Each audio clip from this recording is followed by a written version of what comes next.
Hi there, it's Cameron again. Time for another episode of Snakespiration. And today's question is kind of a good one, and it's one that I get from parents of all people. And that question is, do snakes make good pets? Great question. Now, come here. They're not, come here, Bailey. They're not dogs. Big dogs like this one. They're not dogs. They're snakes. They're a completely different animal. They're one, if you forget to water it a day or two, it's going to be okay. A dog?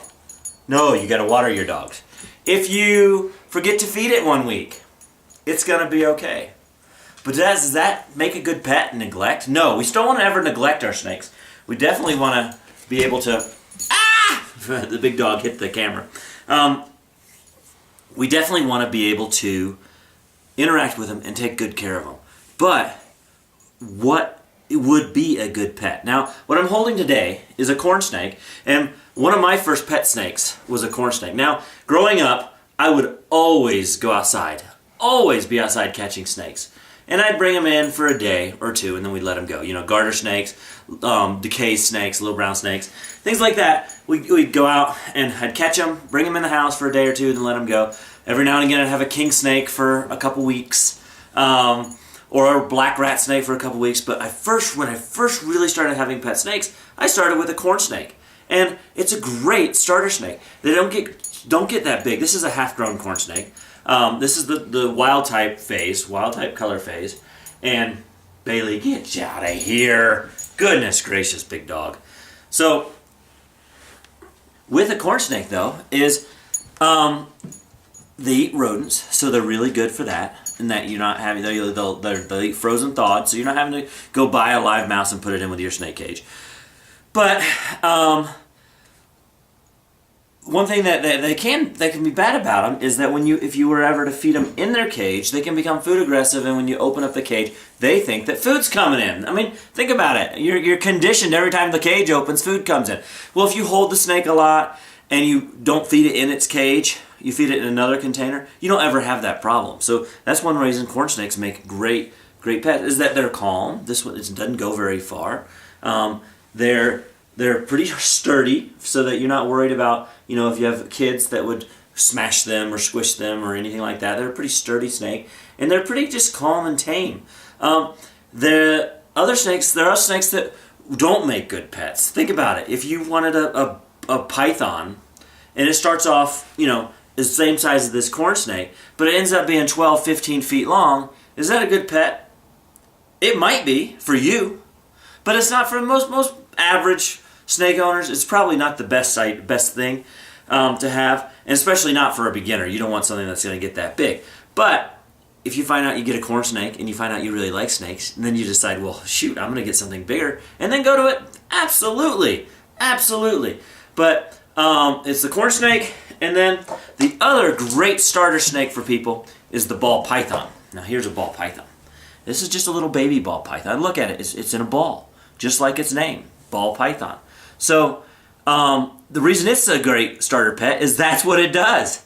It sits there. They're not very fast. They don't go anywhere. They don't get away.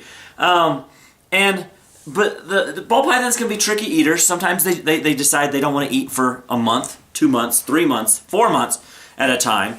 But for the most part, they'll do pretty well. But when I get asked the question, do snakes make good pets? My answer is always yes. And the reason it's always yes is not because I'm snuggling with them like you do with a dog or a cat or even a bird, but the reason the answer is yes is because, see how they just sit on you?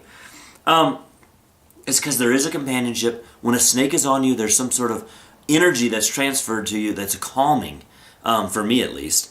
And then snakes are so fascinating that I'm learning about them all the time.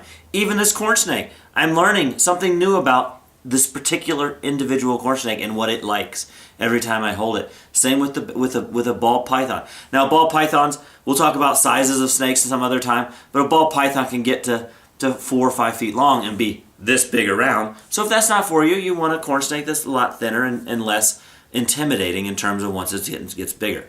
But so The answer is, do snakes make good pets? Absolutely. Now, are you going to get love back from them, from like a cat or a dog? Not the same. No, it won't be the same. But some people would argue, and sometimes I would even argue, that as my snakes do know me, and they'll know the difference between me and you, and maybe it's just my human, I want to personify them, I want to add that trait to them. Maybe it's just in my head, but I like to think that they know me, and that makes them special to me, and that's why I like them as pets. So, and also when you have a pet snake, this is something that benefits me as the director for the Center for Snake Conservation, is when you have a pet snake, your friends come into your house, and guess what you're doing? You're educating them about snakes. Even if you don't know anything about it, say, oh, that's just a ball python, that's all you know. They still get to see the snake. They get to see how it moves. If they're lucky, you'll feed it for them, and they'll get to see how it eats. And just that alone right there is education. Because the next time they see a snake, they're going to be fascinated and want to learn more about it than just, oh, I'm afraid of that snake. Or, oh, I don't like snakes. When someone knows somebody with a pet snake, the stories are always positive. They're not negative. They're not the, oh, that snake was going to bite me. No, it turns into a, oh, yeah, I had a friend who had a snake and it was amazing. That's another reason I like pet snakes. So they're great ambassadors for conservation, because if we can change human perceptions about snakes, we can inspire people to talk about snakes more. Then we can implement on the ground, in the field, conservation efforts to make sure that snakes are in our natural ecosystems for the rest of our days on this planet. So, answer, yes. And I hopefully you're snake-inspired, and we can just go from there, and you guys just keep on coming back and learning more about snakes and what you can do for snake conservation. Alrighty, that's it for today. Stay snake-inspired, and I'll see you later.